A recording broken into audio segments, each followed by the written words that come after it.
सद्गुरुवे नमः। ज्ञान से सभी समस्याओं का समाधान बड़ा सरलता से प्राप्त हो जाता है। कैसे, मैं उदाहरण देता हूँ। राजा साहब का बेशकीमती 9 करोड़ रुपया का हार, जो हीरा मोती जवाहर सोना चांदी से आयुक्त था, वो चोरी हो गया राजमहल से।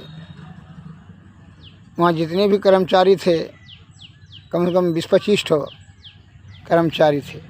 अब राजा साहब किसी को पूछे तो कोई कहेगा नहीं, राजा साहब हम नहीं चुराए हैं, हम नहीं चुराए हैं। अब राजा साहब क्रोध बढ़ते जाए, कहा कि नहीं तो जो फांसी का सजा देंगे, जल्दी बताओ कौन चुराए। तो कोई बोलबे नहीं करे कि चुराए हैं। तो मंत्री साहब को बुलवाया गया। मंत्री साहब को कहा, राजा साहब ने कि भाई चोर को पता लगाइए कौन चोर वास्तविक चोर में है। ये 20-25 आदमी ही राजघराने में है। कोई खाना बनाने वाला है, कोई बिछावन बिछाने वाला है, कोई गेट को पहरेदारी करने वाला है। तो अभी इसी में से कोई। तो हाँ ठीक है हुजूर, सबको बुलवाइए। सबको बुला के कहा ठीक है, तुम लोग जो है कल जो है आ जाना 12 बजे दिन में, यहाँ जितना भी कर्मचारी है। और तुमको जो है, तुम लोगों का जो है कौन चुराया है वो चोर को परीक्षा करके निकाला जाएगा। मंत्री साहब दूसरे दिन जो है गधवा एक ठो लेकर के आया। तो और सभी कर्मचारी सब 20-25 ठो आए और सबको एक गधवा को रूम में सबको दिखा करके बंद कर दिया। देखिए ये गधवा है, और सबको बाहर रखा। कहा एक एक गधा जा करके अंदर में रूम में जाओ और बोलो कि मैं राजा साहब का हार नहीं चोरी किया है।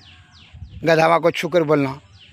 गधवा बड़ा सिद्धि मंत्री युक्त है, पूर्व जन्म में यह ब्रह्मज्ञानी था, इसीलिए वह जान लेता है अगर यदि झूठ बोलेगा तो वह हाँफकने लगेगा और लताड़ मार करके उसको मारिए देगा।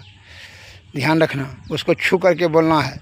तो जाकर सभी कर्मचारी जाकर छू कर बोलते थे कि भाई हम राजा साहब का हार नहीं चुराए हैं, राजा साहब का हार नहीं चुराए हैं। और जो वास्तविक चोर था वो अभी रूम के अंदर में गया और बिना छुए हुए वो सोचा कि गधवा को छू करके काहे बोलेंगे, छू करके बोलेंगे तो गधवा मारने लगेगा। तो गधवा को बिना छुए हुए क्या कहता है कि हम हार राजा साहब का नहीं चुराए हैं। उस बाहर निकला, 20-25 को खड़ा कर दिया। हंस बिरबल ने सूंघने लगा। हंस सूंघा, जो बोला था जो असली चोर था उसने तो गधा को छुआ नहीं था। हंस सूंघा उसका कितना। गधवा के पूरे शरीर में सेंट लगा दिया था। देखा कि यही चोर है, पकड़ लिया। जिसके हाथ में सेंट नहीं था, ये गधवा को नहीं छुआ है। इस प्रकार से चोर की खोज कर लिया ज्ञान।